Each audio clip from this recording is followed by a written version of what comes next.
let's give you a rundown of my trade today. So if we look here, we have our trend line, go from A, B to C, coming right through. And if you look here, we also have a support level, which I call it a level of interaction. So what we do, have a level of interaction there and a trend line. So what I did, I waited for a break of the support and the trend line. So what we do here, if we go down to now to the 5 minute, we then consolidated just above. Buyers tried to come back in, but they didn't, came back down, and we retested the trend line. We retested the trend line. So then here, we got in on a lovely bullish engulfing, breaking below this candle here. So we entered there with a TP just above the support. I put it at 320, which is 20 pips above 300, as I like to use whole numbers. I'm going to cut that bit out. But I missed out big time today, and here's why. So what I could have done is, if you look at my accumulation distribution here, I have lower highs and lower lows. So this is my level here.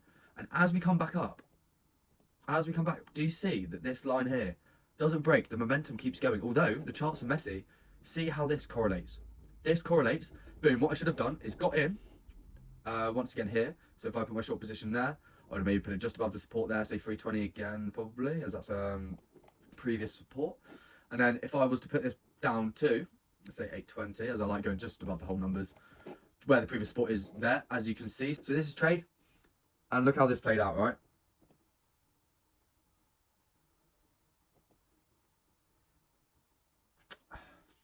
Fucking typical. So yes, I got that little trade there. It was a nice 1.9. 1.9 risk reward ratio, which isn't bad. It's fine. I won the trade. I'm fine about that. But the move that I missed, well, that was a lot different. But see, this is how I journal. So what I do, I put in my trade. I put in my trade. I look where I could have improved, and I look where then I look what I've done well in the trade. Here, obviously, what I did was fine. Yes, it might have been a little bit early due to the volatility, but I'll write that down. I pulled it out a little bit early. Lucky I did. But here, if I wasn't in the car on the way home for my 9 to 5, I would have caught this move, I reckon, and gone down to this support.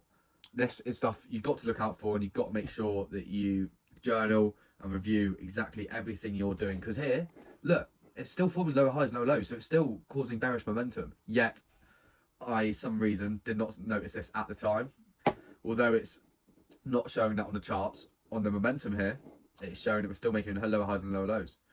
So realistically, that's showing that bearish are still in control. So this is my recap of today. Obviously, I caught this trade here, but this trade, unfortunately, is one that I missed, which is unfortunate, but I'm going to search that in and keep an eye on KDA.